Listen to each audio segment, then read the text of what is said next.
মধ্যপ্রাচ্যে ইরানকে ঘিরে চলমান সংঘাতের অপ্রত্যাশিত সুবিধাভোগীদের তালিকায় উঠে এসেছে রাশিয়ার নাম।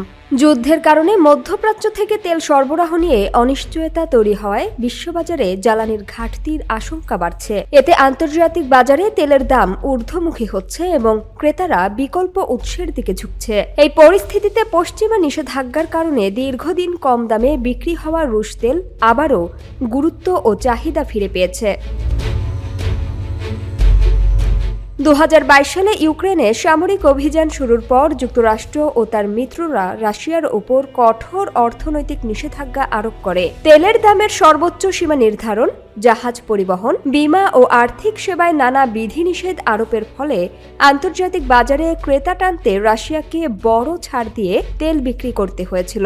একসময় আন্তর্জাতিক মানদণ্ডের তুলনায় প্রতি ব্যারেল রুশ তেলের দাম $10 থেকে $13 কম ছিল।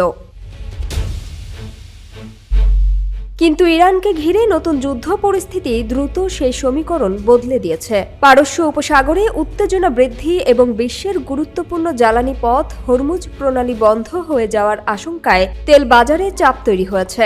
জাহাজ চলাচল কমে যাওয়ায় বীমা ব্যয় বেড়েছে, ফলে সরবরাহ নিয়েও উদ্বেগ বাড়ছে। এই অস্থিরতার মধ্যেই রাশিয়া সুযোগ পেয়েছে নিজেদের অবস্থান শক্ত করার। এশিয়ার বাজারে আগে থেকেই প্রতিষ্ঠিত রপ্তানি পথ ও সরবরাহ সক্ষমতার কারণে তারা দ্রুত বাজারের ঘাটতি পূরণে এগিয়ে এসেছে। ফলে আগে যে তেল বড় ছাড়ে বিক্রি করতে হতো, এখন সেই রুশ তেলই বেশি দামে বিক্রি হচ্ছে। উদাহরণ হিসেবে বলা যায়, বর্তমানে ভারতের কাছে রাশিয়ার অপরিশোধিত তেল আন্তর্জাতিক মানদণ্ড ব্রেন্টের তুলনায় প্রতি ব্যারেলে প্রায় $4 থেকে $5 বেশি দামে বিক্রি হচ্ছে, যা বৈশ্বিক তেল বাজারের দ্রুত বদলে যাওয়া বাস্তবতারই ইঙ্গিত দেয়। এদিকে যুক্তরাষ্ট্রও কিছুটা দ্বিধার মধ্যে পড়েছে। একদিকে তারা রাশিয়ার জ্বালানি খাতকে চাপে রাখতে নিষেধাজ্ঞা জারি রেখেছে, অন্যদিকে পারস্য উপসাগরের সংঘাত বিশ্ববাজারে তেলের সরবরাহ ও দাম স্থিতিশীল রাখার নতুন চাপ তৈরি করেছে। তাই সাময়িকভাবে কিছু ক্ষেত্রে নমনীয়তার ইঙ্গিতও দেখা যাচ্ছে। সব মিলিয়ে মধ্যপ্রাচ্যের সংঘাত শুধু আঞ্চলিক উত্তেজনাই বাড়াচ্ছে না, বরং বৈশ্বিক জ্বালানি বাজারের হিসাব নিকাশও বদলে দিচ্ছে। আর সেই পরিবর্তনের সুযোগ নিয়ে আন্তর্জাতিক তেল বাজারে আবারও প্রভাবশালী অবস্থানে ফিরছে রাশিয়া।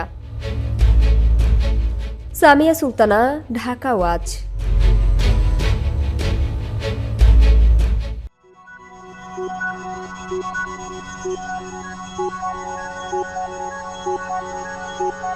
Thank you.